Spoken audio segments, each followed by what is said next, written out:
everyone, so this is Maria. I'm here today with Maria sharing a recipe. I wanted to share one recipe a week, but Maria is going on a school trip tomorrow and she wants me to make some spicy chicken buns. So the dough is very simple. I shared it yesterday, and if you missed that, go to Facebook Azangelfact to read how to make the dough.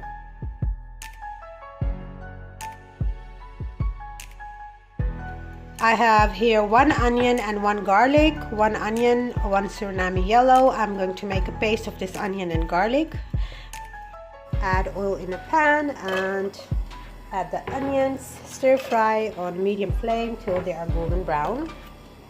To add the onion, garlic and half Suriname yellow. Now add the boneless chicken.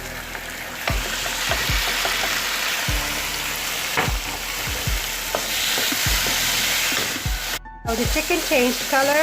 I'm going to add salt and Suriname masala. Add a little bit of tomato puree. I've added a little bit of water. I'm going to put the lid on. This will simmer on a low heat. That's the Suriname yellow. It's going to simmer on a low heat for another 8 to 10 minutes. As you can see, the water has dried completely. I've turned off the heat. This needs to cool down and I will show you later how to make the buns.